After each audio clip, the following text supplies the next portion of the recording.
Maya sat at the edge of her bed, staring at her phone. Another message from Jake. He had a way of making her heart race and her stomach churn all at once. They had been dating for 6 months, and every time they fought, it felt like a storm brewing. This time, it was about something small. She had forgotten to text him back quickly enough.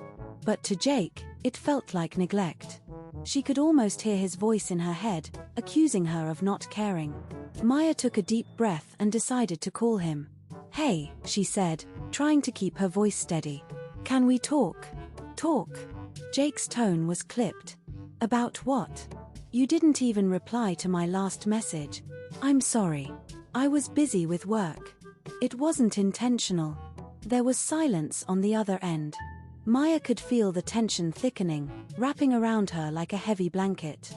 "Busy or not, it feels like you don't prioritize me," he finally replied.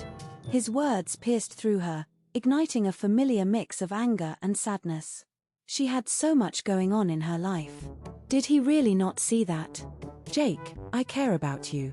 But I also have my own life." "It's not all about you," she said, her voice shaking slightly. "Maybe it should be," he snapped back. Maya felt a hot pulse of frustration. How could he be so selfish? This wasn't the first time. She had put up with his demands, hoping he would eventually understand. But now, she realized, it was time to stand her ground. "I can't keep doing this. I want us to be together, but not at the cost of losing myself," she said, her heart racing. "Losing yourself?" he echoed, incredulous. "What does that even mean?" "It means I need to set boundaries. I can't be your everything," she replied, a newfound strength rising within her. Maya took a moment to gather her thoughts. "I love spending time with you, but I need space to be me.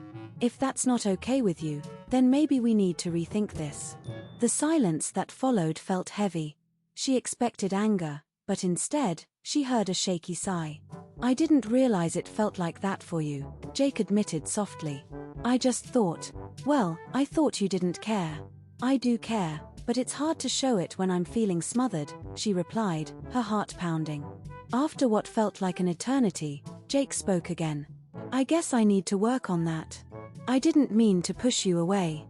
Maya felt a wave of relief wash over her. "And I need to communicate better. Let's find a way to balance this, together." "Yeah, I'd like that," he said, sounding more vulnerable. They talked for hours, unraveling their feelings and fears. It was a breakthrough, a step toward something healthier. As the conversation wound down,